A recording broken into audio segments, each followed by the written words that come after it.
कुंडा के विधायक रघुराज प्रताप सिंह राजा भैया की मुश्किलें बढ़ती चली जा रही है। उनकी पत्नी लगातार अब उन पर सवाल खड़े कर रही हैं। अब उनकी पत्नी ने एक और नई एफआईआर दर्ज कराई है, जिसके बाद से राजा भैया की मुश्किलें बढ़ रही हैं।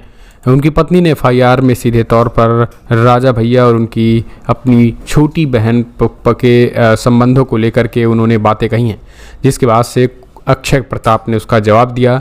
इस पूरे मामले में अब उनकी बेटी यानी राजा भैया की जो बड़ी बेटी हैं वो भी खुल करके मैदान में आ गई हैं और सीधे तौर पर अपने पिता और अपने चाचा यानी अक्षय प्रताप को लेकर के उन्होंने नाराज़गी जताई। उन्होंने कहा कि आप जिस तरीके से मेरी नानी का यूज कर रहे हैं, दुरुपयोग कर रहे हैं, बूढ़े नानी को आपके हमारे खिलाफ बोलने के लिए जिस तरीके से उन्हें परेशान कर रहे हैं, इसका जो है वो इसका आप गलत उपयोग कर रहे हैं और ये सब जानते हैं, कृपया भगवान से डरे। इस तरीके से राघवी ने पोस्ट किया था, जिसके बाद से अब इस पूरे मामले में गुलशन यादव की भी एंट्री हो चुकी है। दरअसल गुलशन यादव राजा भैया के प्रकरण में कूद चुके हैं और उन्होंने एक तरीके से मज़े लेते हुए सोशल मीडिया फेसबुक पर उन्होंने अक्षय प्रताप के स्क्रीनशॉट्स और उनकी जो बड़ी बेटी हैं यानी राजा भैया की जो बड़ी बेटी राघवी कुमारी हैं वो अपनी मां के समर्थन में उतर गई हैं और उन्होंने नाना नानी का बचाव करते हुए कहा। दरअसल एक ऑडियो वायरल हुआ था जिसमें अक्षय प्रताप ने आरोप लगाया था कि किस तरीके से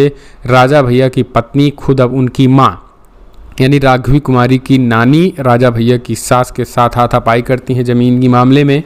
और इस पूरे मामले के बाद से जो है वो सोशल मीडिया पे एक बार फिर से भूचाल आ गया था। राजा भैया के घर की बातें जो है वो सार्वजनिक होने की बात हुई थी, लेकिन अब इस पूरे मामले में गुलशन यादव का क्या रिएक्शन आया है वो समझ लीजिए। दरअसल ये दो स्क्रीनशॉट ज़रा देख लीजिए, जिसमें एक अक्षय प्रताप का स्क्रीनशॉट है, दूसरी तरफ राघवी कुमारी के ट्विटर अकाउंट का स्क्रीनशॉट है। अक्षय प्रताप लिख रहे हैं कि माननीय राजा भैया के खिलाफ भानवी सिंह ने एफआईआर की खबर काफ़ी सुर्खियों में है, हो भी क्यों ना। राजा भैया टीआरपी बढ़ाने वाला नाम जो है। गत 4 वर्षों से तलाक का केस दिल्ली के साकेत कोर्ट में चल रहा है, जिस कोर्ट ने सभी पत्रकारों की रिपोर्टिंग पर भानवी सिंह के ही अनुरोध पर रोक लगा रखी है। मर्यादा के कारण भैया ने आज तक इस विषय पर कभी कुछ नहीं कहा और शायद कहेंगे भी नहीं, जबकि भानवी सिंह ने अब बदतमीजी की सभी हदों को पार कर दिया है। मेरे ऊपर, भैया के सहयोगियों, सेवकों के ऊपर मुकदमा दर्ज करने से मन नहीं भरा तो आज भैया के ऊपर झूठी एफआईआर दर्ज करा दी है। भैया पर उंगली उठेगी तो उनके शुभचिंतक चुप नहीं बैठेंगे, बैठना चाहिए भी नहीं। अब उनका असली चरित्र आप सभी के सामने लाने का समय आ गया है। भानवी जी संपत्ति के लालच में कई बार अपने माता पिता पर हाथ उठा चुकी हैं। ऑडियो में भी भानवी की मां मंजुल सिंह अपनी पुत्र भानवी से मार खाने के बाद राजा भैया से रोकर अपनी बेटी सुना रही हैं। बताते चलें कि भानवी सिंह के घर का नाम मोनू है, जिसे ऑडियो में सुन सकते हैं। तो ये सारी चीज़ें अक्षय प्रताप सिंह ने ट्विटर अकाउंट पर लिखी हुई थी। अब इस ट्विटर अकाउंट के नीचे राघवी कुमारी ने कमेंट किया था और जवाब दिया था। उन्होंने कहा कि झूठ सिर्फ इसलिए नहीं बदल जाता क्योंकि वे किसी को कुछ और बताने के लिए मजबूर करते हैं। आप सभी मेरे बूढ़े नाना नानी को हम सब के खिलाफ बोलने के लिए परेशान कर रहे हैं ताकि बाद में इसका गलत उपयोग कर सकें। आप सच जानते हैं, कृपया भगवान से डरें।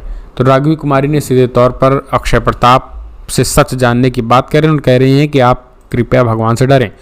तो इस सारे मामलों के बाद दोस्तों अब जो है वो सीधे तौर पर राजा भैया की जो मुश्किलें हैं वो बढ़ रही हैं और इस पूरे मामले के दोनों का स्क्रीनशॉट शेयर करते हुए गुलशन कुमार ने शेयर किया है। गुलशन कुमार कौन है? गुलशन यादव राजा भैया के खिलाफ चुनाव लड़े थे, समाजवादी पार्टी के नेता हैं, उनके भाई समाजवादी पार्टी के जिला अध्यक्ष हैं।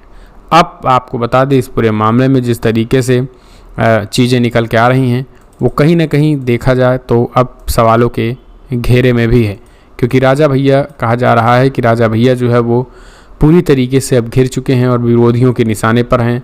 विपक्षियों को भी एक बड़ा मौका मिल रहा है इस तरीके से राजा भैया खास करके जो उनके खिलाफ यूज करने का। तो कमेंट्स माध्यम से अपने सुझाव देना ना भूलें।